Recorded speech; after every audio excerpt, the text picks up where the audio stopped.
क्यों रिकॉर्ड रुकी क्यों थी, कोई एरर था? ये तो अब होना शुरू हुई। अच्छा। तो ओके, ऑपरेशन जो चीज रह गई है बीच में, फिर उसको किसी और लेक्चर में कन्वर्ट करेंगे। ऑपरेशनल लेवल मैनेजमेंट का काम क्या होता है? जो टेक्निकल मैनेजमेंट है उसकी तरफ से जो प्लान आ रहे हैं उनको अचीव करना, इन एक्शन पुट करना। Operational level of data governance involve day to day execution of data governance practices. ठीक है। This level focus on implementing the policies, processes and standard defined at strategic and tactical level to ensure that data is managed effectively on daily basis। इनका काम क्या है? ऊपर से जो strategic level management ने और टेक्निकल मैनेजमेंट ने इनको प्लान्स दिए उनको इम्प्लीमेंट करना, और डे टू डे एक्टिविटीज को में अंदर क्वालिटी इंश्योर करना। डाटा क्वालिटी मैनेजमेंट पहला काम क्या है? Perform regular data quality checks to ensure accuracy, completeness and consistency. इनका काम डेली बेसिस पे चेक करना। एक्सेस कंट्रोल एंड सिक्योरिटी, इनका दूसरा काम क्या है?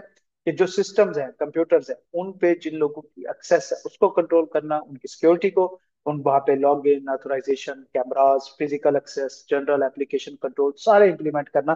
क्यों? ताकि डाटा क्वालिटी जो है वो इंश्योर की जा सके। उसके बाद Meta data management. Meta data क्या होता है भाई? Data about data. समझ आ गई? जैसे मैंने कहा था टेबल ऑफ इंडेक्स होती है, टेबल ऑफ कंटेंट होते हैं, ये डाटा अबाउट डाटा होता है। तो ये भी किसने मैनेज करना होता है?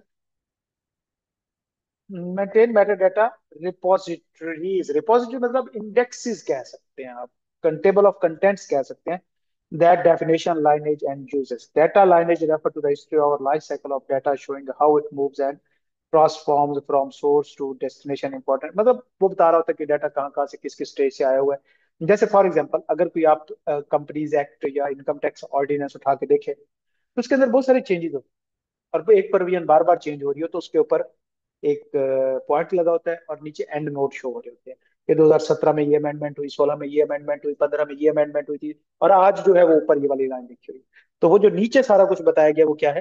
Meta data. उसके बारे में इंफॉर्मेशन दे रहा है कि ओरिजिनल प्रोविजन ये थी, फिर 2016 में अमेंडमेंट हुई, 26वीं तरमीम आई, 27वीं तरमीम आई, उनके अंदर अमेंड होते हुए तो नीचे एक एंड नोट उनकी चीजों के दिए होते हैं। ये मेटा डाटा मैनेजमेंट, ये इसको लाइनेज भी कहते हैं, जो उसकी हिस्ट्री के बारे में बताते हैं। इशू रेजोल्यूशन, अगर डाटा रिलेटेड कोई इश्यूज आ रहे हैं, कहीं पे इनकंसिस्टेंसी है, से कि एक स्टूडेंट से नंबर मांगा गया उसने दे दिया, फादर का नंबर मांगा गया दे दिया, जब हम फादर को कॉल कर रहे हैं तो आगे से उसका छोटा भाई फोन उठा रहा है उसका रिजल्ट पूछने के लिए, या पहला ही रिजल्ट आया तो बच्चा आ गया सर वो नंबर अपडेट कराना है, मेरे पापा का पुरानी सिम गुम हो गई है, नई सिम जो है वो मैंने रखवानी है, तो काइंडली बाबा का नंबर अपडेट कर दें। तो ये बेसिकली इनकंसिस्टेंसीज आती हैं। या एक ही नंबर अपने में लिख देते हैं, वही बाबा के खाते में भी लिख देते हैं। तो ये इनकंसिस्टेंसीज, एरर हैं, बड़ी चीजें हैं। और रिजल्ट के बाद दो चीजें तो अक्सर बच्चे चेंज करवाते हैं, एक बाबा का फोन नंबर और एक दूसरा एड्रेस। घर का एड्रेस शुरू में तो जज्बात में दे देते हैं, घर का एड्रेस भी दे देते हैं, अब्बू का एड्रेस भी दे देते हैं। जब पहला रिजल्ट ही सीधा अब्बू के मोबाइल पे आता है कि पुत्र ये क्या है, और तो कुछ नहीं है लेकिन फेल समझ आ जाता है उन्हें पूरे मैसेज के अंदर। तो फिर अगले दिन हमारे पास लाइन होती है, सर हम इसको कैसे कर सकते हैं? वजह कि हमारा रिजल्ट कार्ड नहीं आया तो एड्रेस गलत था, इस वजह से सही कराना है। या बाबा की सिम गुम हो गई है तो अब उन्होंने नई सिम ली है उसका नंबर अपडेट कराना है। तो खैर बहरहाल ये आप लोगों की कहानियां चलती रहती। तो इस तरह के जो इश्यूज वगैरह होते हैं उसको इशू रेजोल्यूशन कोई उसके अंदर आता है, तो ये उनका काम है ऑपरेशनल लेवल मैनेजमेंट का जो उन्होंने करना होता है।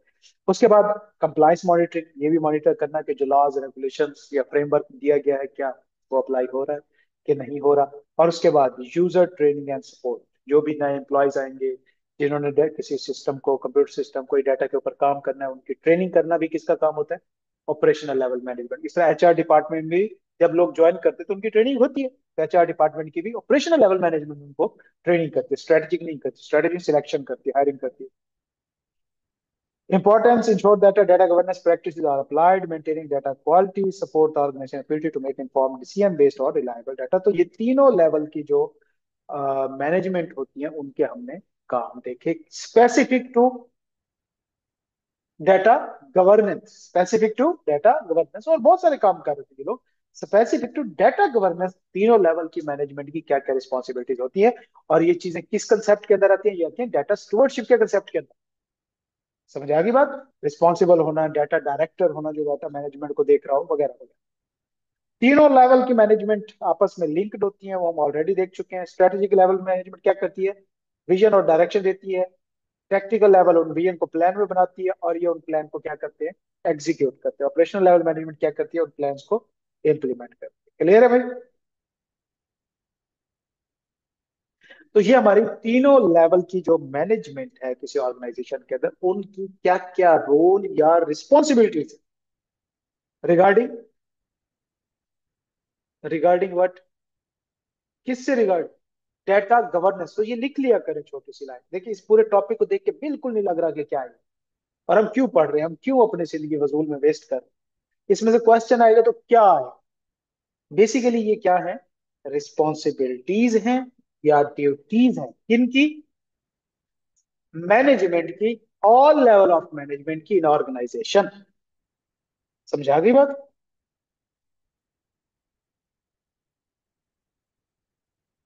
अच्छा, आई 2 में हमने एक चैप्टर पढ़ा था मार्केटिंग। हमने कहा था कि मार्केटिंग करने से पहले सबसे पहले हम मार्केटिंग प्लान बनाए, और उसमें पहला काम क्या था, किसको याद है? माशाल्लाह, पेपर रीचेक करा तो मैं तुम लोग को। पहला काम था टारगेट मार्केट सिलेक्ट करना, कि हमारी मार्केट है क्या। फॉर एग्जांपल अगर हम बात करते हैं सीए की, तो हमारी एज इंस्टीट्यूट, मैंने एक आज मार्केटिंग कंपेन कर ली, तो मेरी टारगेट मार्केट क्या है, मुझे कहाँ कहाँ से कस्टमर मिल सकता है, कौन से स्टूडेंट्स भाई, चल रहा, जो पास कर गए वो, जो ग्रेजुएट कर गए वो, जो ग्रेजुएशन कर गए, जो जॉब कर रहे हैं वो। नहीं, वो हमारी मार्केट, वहां से हमें स्टूडेंट नहीं मिलता, मिलते हैं भाई 50-50 साल के बाद भी मिलते हैं हमें स्टूडेंट। हम्म। हम्म। फिर तो ये कहें एक दिन सबने मर जाना है, क्या करना चाहिए करके क्या हमें इंडिया से स्टूडेंट मिल जाता है सीए का? मिल सकता है ना? तो ब्रॉडर हमारी ऑडियंस क्या है, पाकिस्तान, पूरा पाकिस्तान हमारी ऑडियंस है, वहां से कस्टमर मिल जाते हैं। अच्छा, क्या पूरे पाकिस्तान के अंदर सब लोग एक ही नेचर के हैं? नहीं। क्या मैं एक ही पोस्ट बना के तमाम लोगों के लिए अप्लाई कर सकता हूँ? नहीं। तो फिर अगला कंसेप्ट था, और वो क्या था, सेगमेंटेशन, कि पॉपुलेशन को ग्रुप्स में डिवाइड करना सिमिलर कैरेक्टरिस्टिक्स की बेस पे, ताकि ज्यादा एफिशिएंट तरीके से मैं उनको एनालाइज कर सकूं, उसके हिसाब से मैं डिसीजन लेके पोस्ट बना सकूं, ताकि वो ज्यादा इफेक्टिव हो। से कि केपीके की मेंटेलिटी या वहां के लोगों की कल्चर बैकग्राउंड डिफरेंट है पंजाब से और सिंध से, तो उनके लिए अलहदा से मार्केट कंपेयर होनी चाहिए, मेरी पंजाब के लिए अलग हो, सिंध के लिए अलग, और ये कब पॉसिबल होगा, जब मैं इनको ग्रुप्स में डिवाइड करूं सेम डाटा के साथ। अगर सारा डाटा एक ही जगह पे इकट्ठा रख दे, तो क्या उस सारे से कोई एक डिसीजन बनाया जा सकता है? डिसीजंस कितनी तरह के होते हैं, कई तरह के होते हैं। स्ट्रेटेजिक लेवल पे अलहदा, टेक्निकल पे अलहदा, ऑपरेशनल पे अलहदा, फिर स्ट्रेटेजिक में अकाउंट्स वालों के अलहदा, मार्केटिंग वालों के अलहदा, फंक्शन वालों के अलहदा, एचआर वालों के अलहदा, कई तरह के डिसीजंस होते हैं। तो अब हमें क्या करना पड़ेगा, डाटा को ग्रुप्स में तोड़ना पड़ता है, ताकि हम उनके ऊपर बेहतर तरीके से एनालिसिस परफॉर्म करके ज्यादा एफिशिएंट अपनी मार्केट कैंपेन को रन कर देते हैं। तो इस चीज को कहा जाता है डाटा क्लासिफिकेशन, कि डाटा को सिमिलर कैरेक्टरिस्टिक्स की बेस के ऊपर क्या करना, ग्रुपिंग करना। Is the process of cutting based on sensitivity values. अच्छा ये छोड़ रहे हैं, ये तो क्या कहते हैं वो है ना, सेंसिटिविटी वैल्यूज और इंटेंशन, ये वो बेसिस हैं जिनकी बेस के ऊपर डाटा वो होता है। से जनरल वर्ड क्या है, classification, grouping of data on the basis of similar characteristics, similar characteristics base के ऊपर हम उनको ग्रुप करते हैं, इसको डाटा क्लासिफिकेशन कहा जाता है। टाइप्स कितनी है, 4। ये टाइप्स है, मॉडल नहीं है, ये तो फर्क ध्यान में रखिएगा। टाइप्स ऑफ डाटा क्लासिफिकेशन कितनी है, 4। पहली पब्लिक डाटा, वो इंफॉर्मेशन जो ऑर्गेनाइजेशन पब्लिक के लिए बनाती है, जैसे फॉर एग्जांपल के तौर पे कौन सी ऐसी इंफॉर्मेशन होती है जो एक ऑर्गेनाइजेशन बना तो रही होती है, लेकिन वो जनरल पब्लिक को अवेलेबल होती है, उनको देनी होती है उसको। ओके, गरीबों अपने अकाउंटेंट की फील्ड में ढूंढ लो, फाइनेंशियल स्टेटमेंट्स, पता नहीं किधर चले जाते हो आप, अपनी अकाउंटिंग की फील्ड के अंदर ढूंढो, क्या कर रही होती है, फाइनेंशियल स्टेटमेंट्स, फाइनेंशियल स्टेटमेंट्स। आ जाए आ जाए, क्या हुआ, आप बच्चे ढूंढ रहे, बच्चे आपको ढूंढ रहे हैं। अच्छा, वैसे बस खत्म होने वाली क्लास हमारी। फाइनेंशियल स्टेटमेंट्स किसके लिए बनाई जाती है? पब्लिक के लिए। जबकि मैनेजमेंट अकाउंटिंग पब्लिक के लिए होती है। नहीं, वो कॉन्फिडेंशियल होती है। तो लिहाजा पब्लिक डाटा क्या है? वो डाटा जो एक्सटर्नल यूज के लिए है। और मैनेजमेंट अकाउंटिंग डाटा किस लिए बना रही है? इंटरनल यूज के लिए बना रही है। समझ आ गई बात? और इसके अलावा कुछ कॉन्फिडेंशियल डाटा होता है, ये इंटरनल यूज के लिए तो होता है लेकिन इंटरनली भी इजीली एक्सेसिबल नहीं होता। जैसे आप सबके स्टूडेंट्स, आपकी लिस्ट है, आपके नाम, अटेंडेंस लिस्ट हमारे पास मौजूद है, ये इंटरनल डाटा है। एक्सटर्नल है क्या ये? नहीं। अटेंडेंस लिस्ट होती है ना, वो हर किसी के पास है, वकास साहब के पास होंगी, मैम के पास होंगी, कासिम साहब के पास होंगी। लेकिन आपके फोन नंबर भी तो हमारे पास होते हैं। कभी इन लिस्ट पे आपने फोन नंबर लिखा हुआ देखा है? नहीं। वो इनमें से किसी के पास नहीं। वो दो बंदों के पास होंगे जिनके पास सिस्टम की एक्सेस है, या तीसरा मेरे पास, या सबके पास भी नहीं है। तो मतलब कि आपका डाटा है तो इंटरनल, इंटरनल में भी फिर एक क्लासिफिकेशन। एक वो डाटा है जो इंटरनली भी यूज में उस तरह नहीं है जिस तरह के, वो कॉन्फिडेंशियल डाटा कहलाता है। और तीसरा होता है फिर रिस्ट्रिक्टेड डाटा, या जिसको सेंसिटिव, ज्यादा मोर से हाईली सेंसिटिव। जैसे आपके मजाहिब, शिया सुन्नी, पॉलिटिकल पार्टी, पीटीआई का कौन है, नून लीग का कोई है? अच्छी बात है, मैं हूं फिर। ओके। तो क्या कहते हैं, पॉलिटिकल, आपके टेस्ट, आपकी प्रेफरेंसेस, आपके एड्रेसेस, आपके रूट्स, आना जाना, आपके टाइमिंग्स, ये सब सेंसिटिव डाटा। समझ आ गया? तो बेसिकली कितने तरह के डाटा क्लासिफिकेशन है? कितने टाइप्स है? 4 टाइप्स। पब्लिक डाटा जो आम पब्लिक को मौजूद है, इंटरनल डाटा जो इंटरनली आम मौजूद है इंटरनली ऑर्गेनाइजेशन के अंदर, कॉन्फिडेंशियल डाटा जो इंटरनली भी आम मौजूद नहीं, और सेंसिटिव डाटा तो बहुत ही ज्यादा कॉन्फिडेंशियल डाटा है जिसकी किसी तक एक्सेस होना भी इलीगल काम है। तो ज्यादातर लॉज जो है वो काम करते हैं लास्ट वाले दो पे, कॉन्फिडेंशियल डाटा और रिस्ट्रिक्टेड डाटा पे। पब्लिक डाटा पे तो ज्यादातर लॉज लगते ही नहीं है, इंटरनल डाटा के ऊपर कम लगते हैं, और इन दो के ऊपर बहुत ज्यादा लॉज एंड रेगुलेशन होते हैं। तो डाटा क्लासिफिकेशन क्या है actually? Grouping of data on the basis of similar characteristics, data classification. कितनी टाइप्स है डाटा क्लासिफिकेशन की? 4 टाइप्स। समझ आ गई कौन कौन सी? शाबाश, ये 4 तरह की क्लासिफिकेशन।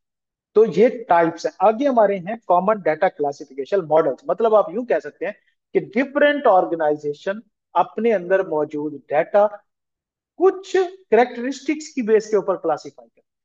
किन की बेसिस पे? करेक्टरिस्टिक्स की बेसिस के ऊपर क्लासिफाई करते हैं। तो नॉर्मली कुछ ऑर्गेनाइजेशन करती हैं सेंसिटिविटी बेस्ड क्लासिफिकेशन मॉडल, जो कि हमने ऊपर पढ़ा। ये जो चारों टाइप्स थी, ये कौन सी बेस का मॉडल है? सेंसिटिविटी बेस्ड क्लासिफिकेशन मॉडल है, जिसके अंदर डाटा हम उनकी नेचर की सेंसिटिविटी को देख के क्लासिफाई करते हैं, पब्लिक, इंटरनल, कॉन्फिडेंशियल और रिस्ट्रिक्टेड। इस तरह कुछ ऑर्गेनाइजेशन के अंदर। अच्छा, अब यही 4 डाटा देखें, हर ऑर्गेनाइजेशन में जितना भी डाटा मौजूद है, जरूरी नहीं कि उसकी सिर्फ एक ही क्लासिफिकेशन, एक डाटा मल्टीपल क्लासिफिकेशन का पार्ट हो सकता है। समझा गया? फॉर एग्जाम्पल, आपका डाटा जो रिस्ट्रिक्टेड डाटा है, क्या उसको कोई भी ऑर्गेनाइजेशन में नहीं दे सकता? है के टॉप मैनेजमेंट। तो वो वहां से एक तरह तो रिस्ट्रिक्टेड वाले मॉडल में आ रहा है, और दूसरी साइड पे उस मॉडल के अंदर आ रहा है जो किसके लिए अवेलेबल है, या ओनली स्ट्रेटेजिक मैनेजमेंट के लिए अवेलेबल। तो एक डाटा मल्टीपल क्लासिफिकेशन का पार्ट हो सकता है। एक ऑर्गेनाइजेशन के अंदर एक ही डाटा की मल्टीपल क्लासिफिकेशन चल सकती है। सेंसिटिविटी बेस्ड क्लासिफिकेशन में हम डाटा को डिवाइड करते हैं उनकी सेंसिटिविटी के हिसाब से, फिर हम उनके रोल के हिसाब से कि किस डाटा को किस शख्स ने यूज करना है। तो executive level, departmental level, general staff level, जिस तरह मैंने कहा, आपका जो पब्लिक डाटा है वो किन के यूज में है? वो तो तमाम लोगों के यूज में। जबकि इंटरनल डाटा अदर स्टाफ के, जबकि आपका कॉन्फिडेंशियल डाटा डिपार्टमेंट लेवल पे काम कर रहा है, और रिस्ट्रिक्टेड डाटा कौन सी सिर्फ मैनेजमेंट को अवेलेबल है? एग्जैक्टिव स्ट्रेटेजिक मैनेजमेंट को अवेलेबल। ठीक हो गया? इसी तरह कंप्लायंस बेस्ड क्लासिफिकेशन मॉडल, अब ये भी एक ऑर्गेनाइजेशन को, जैसे फॉर एग्जांपल आपका मजहब, कौन सा डाटा है? Restrictive data. ये तो एक क्लासिफिकेशन। फिर ये किस मैनेजमेंट को अवेलेबल? स्ट्रेटेजिक। और फिर क्या इसके ऊपर लॉस लगते हैं? इसकी प्रोटेक्शन के लिए बहुत ज्यादा लॉस लगते हैं।